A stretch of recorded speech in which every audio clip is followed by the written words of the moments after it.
Si hay un hombre en la historia al que le debemos el mundo moderno tal y como lo conocemos, ese es Henry Ford. Los libros de texto del colegio nos han pintado una imagen idílica de él. Nos cuentan que fue el genio que inventó la cadena de montaje. El empresario de gran corazón que le pagaba a sus obreros el doble que la competencia. El hombre que, literalmente, inventó el fin de semana y creó a la clase media estadounidense. Un auténtico héroe del capitalismo. Pero, ¿qué pensarías si te dijera que ese héroe creó la primera dictadura corporativa de la historia? ¿Y si te dijera que Ford tenía una policía secreta privada que entraba en las casas de sus trabajadores para espiar si sus esposas gastaban demasiado dinero?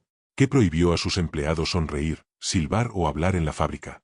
¿Y que su obsesión por la pureza racial lo llevó a convertirse en el único estadounidense al que Adolf Hitler mencionó con admiración en su libro Mein Kampf? Bienvenidos a Economistas al Desnudo.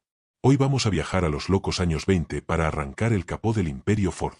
Vamos a descubrir cómo el hombre que democratizó el automóvil intentó robotizar el alma humana. Y estuvo a punto de conseguirlo. 1913. Detroit, Michigan. Henry Ford acaba de cambiar la historia de la humanidad al perfeccionar la cadena de montaje móvil. Antes de Ford, construir un coche era obra de artesanos. Un equipo de mecánicos construía un automóvil desde cero, pieza a pieza. Tardaban más de 12 horas por vehículo. Ford miró ese proceso y dijo: esto es un caos ineficiente. Así que instaló una cinta transportadora gigante. Ahora, el coche se movía hacia el trabajador, y el trabajador no se movía de su sitio.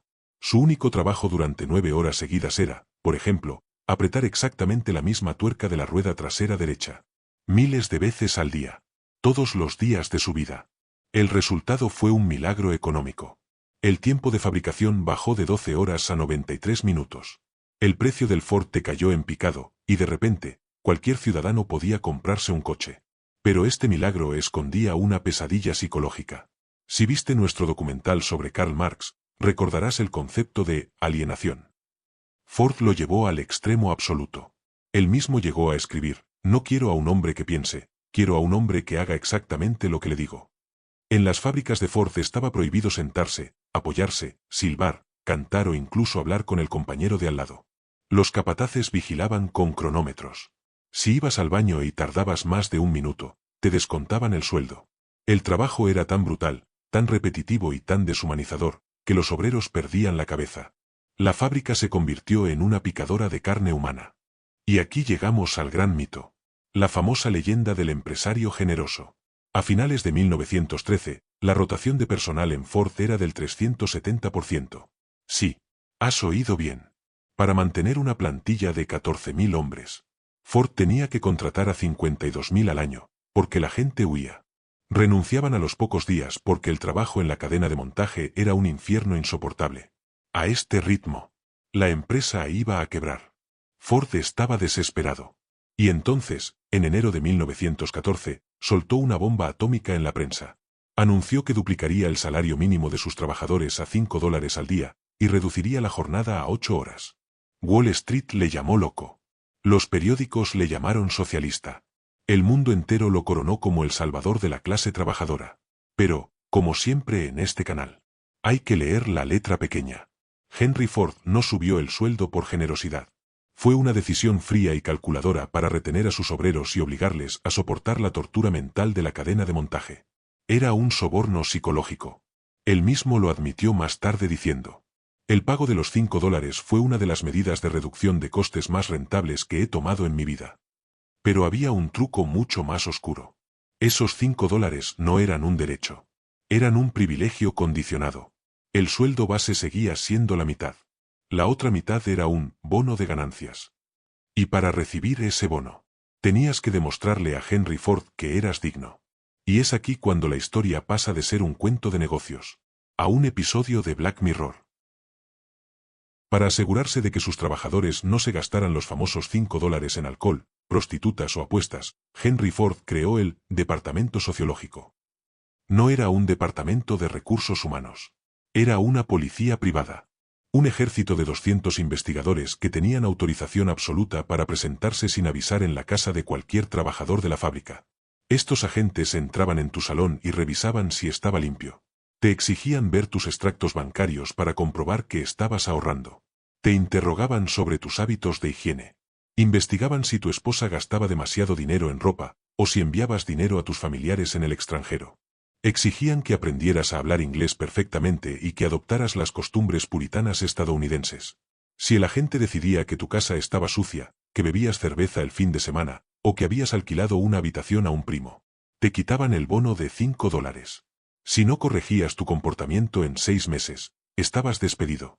Henry Ford no solo quería comprar el tiempo y el cuerpo de sus trabajadores en la fábrica. Quería comprar sus mentes, sus almas y su vida privada. Quería fabricar a la familia perfecta estadounidense con la misma precisión matemática con la que fabricaba carburadores. Era un nivel de control social que haría sonrojar a los dictadores modernos. La obsesión de Ford por el control era tan grande, que no le bastaba con vigilar Detroit. A finales de los años 20, necesitaba caucho para los neumáticos de sus coches, y se negaba a comprárselo al monopolio británico. Así que decidió comprar una porción de selva en el Amazonas, del tamaño del estado de Connecticut, para construir su propia ciudad desde cero, Fordlandia. Pero Fordlandia no era solo una plantación de caucho. Era el intento delirante de Ford de exportar su utopía puritana a la selva de Brasil. Construyó casas idénticas estilo Michigan. Obligó a los trabajadores indígenas a comer hamburguesas y avena en lugar de su comida tradicional.